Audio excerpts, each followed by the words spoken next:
అసలు main topic Harihara Veeramallu cinema Pawan Kalyan గారి cinema గురించి పవన్ పిఎస్పికే ఫ్యాన్స్ అందరూ కూడా అసలు అల్లల్లాడిపోతున్నారు. అసలు దాని గురించి ఎక్కడ ఏ ఇన్ఫర్మేషన్ లేదు. ఇంకో పక్కన గేమ్ చేంజరు మీరు రాస్తున్న సినిమాలు గేమ్ చేంజర్ ఎలాగొచ్చింది ఏంటి అసలు? Game Changer next level movie sir. అవునా? అదే ఇందాకే శంకర్ గారితో కూడా మీరు మాట్లాడి మరీ వచ్చారు ఇక్కడికి. అవునవును, అద్భుతమైన సినిమా అది Game Changer, next level movie. Harihara Veeramallu extraordinary movie, there is no doubt it. అంటే గేమ్ చేంజర్ అన్నది నిజంగా వీళ్ళు అఫ్కోర్స్ ఇప్పుడు రామ్ చరణ్కి ఈ రోజున already he's touched the top of the globe. ప్రపంచంలోనే హాలీవుడ్ వాళ్ళే సినిమాలు చేయమని అడుగుతున్న స్టేజ్కి వచ్చేసాడు Ram Charan. It's a very rare feat for a regional hero. North వరకు వెళ్ళడమే కష్టం, బాలీవుడ్ వరకు, అలాంటిది వరల్డ్ హాలీవుడ్ వరకు. బట్ గేమ్ చేంజర్ అన్నది ఆ మాట, ఆ టైటిల్ రామ్ చరణ్ కెరీర్కి ఏ విధంగా ఉపయోగపడుతుంది సార్? సినిమా సామాన్య సినిమా కాదు సార్ గేమ్ చేంజరు.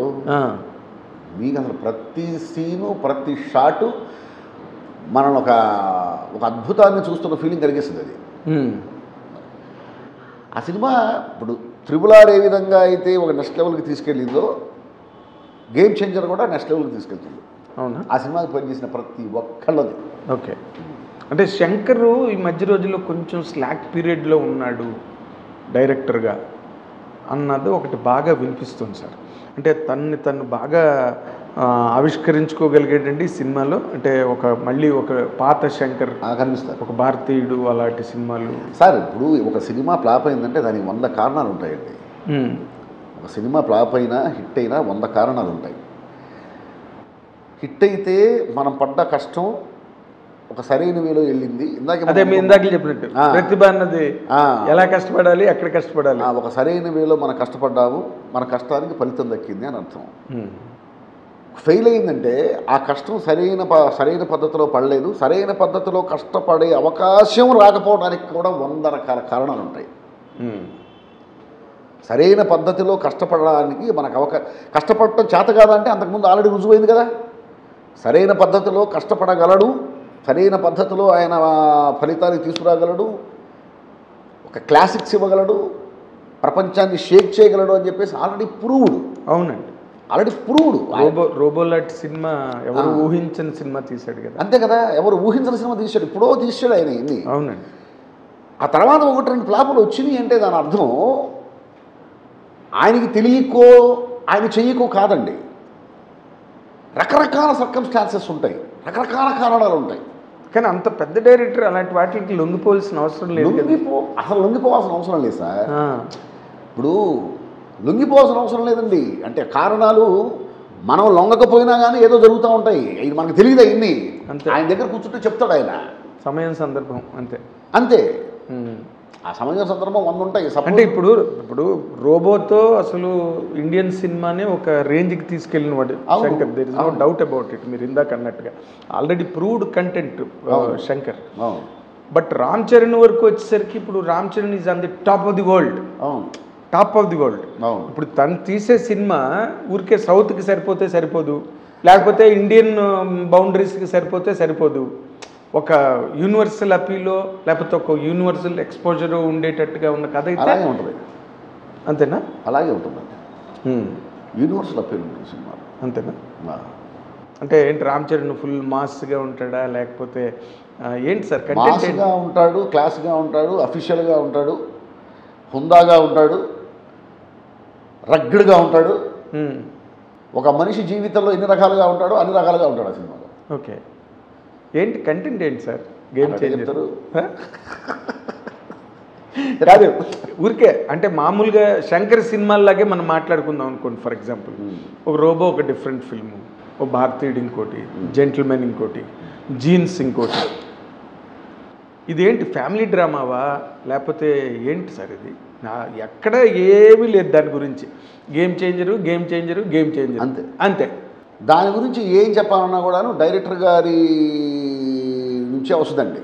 డైరెక్టర్ గారు ఇది ఒక పలానా విషయం లీక్ చేయండి, బయటికి వదలండి అన్నప్పుడు అది వస్తుంది బయటికి. ఓకే. పైగా అక్కడేమో శంకర్, ఇక్కడేమో రామ్ చరణ్, అవతల కట్ చేస్తే దిల్ రాజు గారు, ఈ కట్ చేస్తే బుర్రా సాయి మాధవ్ గారు. నాదే ఏంటి అసలు ఈ బేబత్సం? మెయిన్ వాళ్ళు ఆఫ్ కోర్స్ నాదేముంది కానీ అంటే కాదు సార్, నేను ఆ అనేది సినిమాకి అది కాదు సార్, పనిచేసే మీ అవకాశం నాకు క్రాఫ్ట్ వచ్చింది. మీ క్రాఫ్ట్కి మీరండి. ఆ, ఇప్పుడు మ్యూజిక్ డైరెక్టర్ ఉన్నాడు అనుకోండి, తన క్రాఫ్ట్కి తను, మీరు అందరూ మూల స్తంభాలు కదా సినిమాకి. That's what I meant. అవును అవును. అయితే ఏంటంటే అక్కడ శంకర్ గారు, దిల్ రాజు గారు, చరణ్ బాబు ఈ ముగ్గురు ఏ అప్డేట్ ఎప్పుడు వదలాలో వాళ్ళు వదులుతారు. దిల్ రాజు గారు కూడా చేతులు ఎత్తేసాడు, నన్ను రిలీజ్ డేట్ అడగండి, ఎప్పుడు Shankar complete you can announce the date అంటే అప్పుడు నేను అనౌన్స్ చేస్తాను, అంతవరకు నేను అనౌన్స్ చేయను. దిల్ రాజు గారు ఎప్పుడు చేతులు ఎత్తారు సార్. చేతులు ఎక్కడ ఉంది సెన్స్, చేతులు ఎక్కడ ఉంది సెన్స్.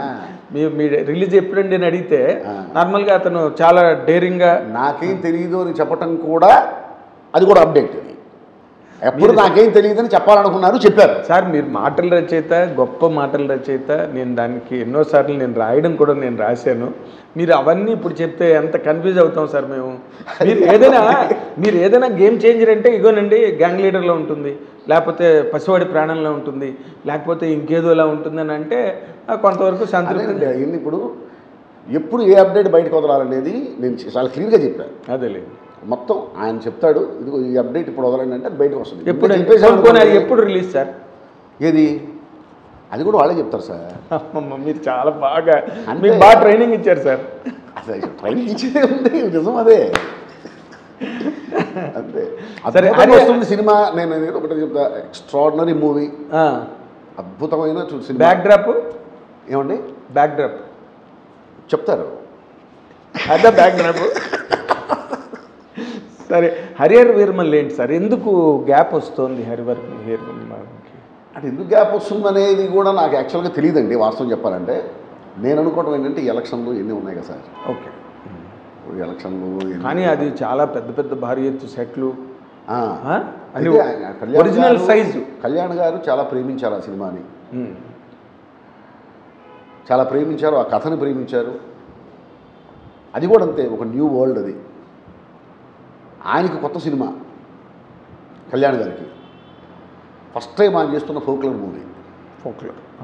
ఫోక్లర్ మూవీ ఒక హిస్టారికల్ బ్యాక్డ్రాప్ ఉన్నటువంటి ఫోక్లర్ మూవీ. అవునండి, నేపథ్యం హిస్టారికల్ నేపథ్యం, చారిత్రక నేపథ్యం ఉన్నటువంటి ఒక కల్పిత కథ. అదే ఒక సామాన్యుడు ఒక పాదుషాన్ని ఎదిరించే కథ. అది సామాన్యమైన కథ కాదు అది. అది కృష్ణ గారికి ఏ ముహూర్తంలో ఆయన మస్తిష్కంలో నుంచి వచ్చిందో కానీ. మరి ఏంటి కృష్ణ గారి ప్రాజెక్ట్ వదిలేసాడని ఇంకో డైరెక్టర్ చేయబోదు న్యూస్లన్నీ ఏంటంటే? నేను కూడా వింటున్నాను సార్, నాకు కూడా తెలియదు అది. నేను కూడా నా దగ్గర వచ్చింది అది. అదే అంటున్నా, మొత్తం అన్ని చోట్ల ఉంది ఆ మాట. అవునవునవును, ఏదో కృష్ణ గారు ఎక్కడో అప్సెట్ అయ్యాడు వచ్చిందండి. నేను కూడా విన్నాను కానీ అందులో నిజానిజాలు ఏంటో నాకు తెలియదు. ఓకే ఓకే, ఎంతవరకు కంప్లీట్ అయింది సార్ ఈ సినిమా? అయిపోయిందండి, 50% పైన అయిపోయింది సినిమాది. ఓకే, 50% పైన అయిపోయింది. వస్తామని నేను న్యూస్లో వస్తూ ఉన్నాయి. ఇప్పుడు నేను ఫోన్ చేసి అడగలేను కదా సార్, కృష్ణ గారు ఫోన్ చేసి ఏంటి సార్ ఏంటి మీరు సినిమా వదిలేసారంట కదా, ఏంటని అడగలేరు కదా. మీరు వదిలేశారంట ఏంటి, ఏం జరిగిందండి నేను ఫోన్ చేసి అడగలేను కదా. అట్లాంటివన్నీ అవును, ఏమైనా ఉంటే ఆయనే చెప్తాడు నాకు. అవును. సో నేను అనవసరంగా ఇట్లాంటివన్నీ నాకు వినిపిస్తా, ఇండస్ట్రీలో ఉన్న వాళ్ళందరికీ ఏవో వినిపిస్తూ ఉంటాయి సార్. అవును, వినిపించేది ఉంది, గాల్లో వస్తూ ఉంటాయి మాటలు, చెవుల్లో పడుతూ ఉంటాయి. అంటే ఇది చిన్న మాట కాదు కదా సార్, జస్ట్ లైక్ దట్ అనేసే మాట కాదు కదా. అదేనండి, అది ఎందుకు వచ్చిందో మనకు తెలియదు. ఒక 200 కోట్ల బడ్జెట్ సినిమా అంటే నేను అంటే ఏంటంటే సార్, మనకు వినిపించకుండా ఉండదంటున్నాను నేను. ఇండస్ట్రీలో ఉన్న ప్రతి ఒక్కళ్ళకి, ఇండస్ట్రీ ఏముంది సార్, ఒక చిన్న గ్రామం ఇది. అవునండి, ప్రపంచం మొత్తానికి నచ్చే చిన్న గ్రామం. అవును, ఇండస్ట్రీ ప్రపంచం మొత్తం ఆనందం, ప్రపంచం మొత్తానికి వినోదాన్ని పంచే ఓ చిన్న గ్రామం. అవును, ఆకర్షణీయమైన గ్రామం. ఈ గ్రామంలో ఎక్కడ ఏం జరిగినా కూడాను అందరికి వినిపిస్తుంది, వెంటనే వినిపిస్తుంది. వినిపించకుండా మనం ఏం చేయలేదు. ఏదో రచ్చబండ దగ్గర నిలబడి టమ్కేసినట్టే, అంతే టమ్కేసినట్టే. ఎవరికి తెలియదు, ఎవరికి వినిపించదు అంటే పిచ్చితనం, అది పిచ్చితనం తెలుస్తుంది. బట్ వెనక ఏం జరిగింది ఏంటనేది తెలుసుకోవడానికి కొన్ని లిమిట్స్ ఉంటాయి మనకి. ఇప్పుడు ఏదన్నా నాకు తెలియాల్సింది ఏదన్నా ఉంటే కృష్ణ గారే చెప్తారు. స్క్రిప్ట్ అంతా కంప్లీట్ అయిపోయింది, లాస్ట్ కంప్లీట్ అయిపోయింది. ఎప్పుడు స్క్రిప్ట్ కంప్లీట్ అయిపోయింది. 200 కోట్ల బడ్జెట్ అంట సినిమా. నేను చాలాసార్లు రాశాను, తెనాలి రామలింగడి హాస్యం, చాణక్యుడి తాలూకా నీతి రెండు కలిసిన ఒక క్యారెక్టరు ఇది. అంటే ఒకవేళ మీరు అన్నట్టు ఒకవేళ డైరెక్టర్ మారాడు అనుకోండి, అది ఎంతకంటే నిజం నాకు తెలియదు.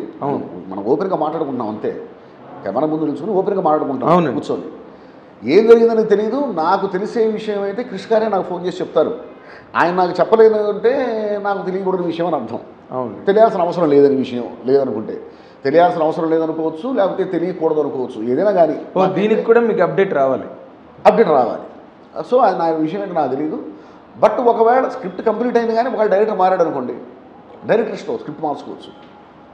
ఓకే, ఆ అవకాశం కూడా ఉంది. అంతేగా, అది డైరెక్టర్ ఇష్టం. వచ్చే కొత్త డైరెక్టర్ ఎవరైతే ఉన్నారో అతనికి నచ్చవచ్చు, నచ్చకపోవచ్చు, నచ్చితే యాజ్ ఇట్ ఈజ్గా ఫాలో కావచ్చు, నచ్చకపోతే మార్చుకోవచ్చు, ఏదైనా జరగవచ్చు. అదే.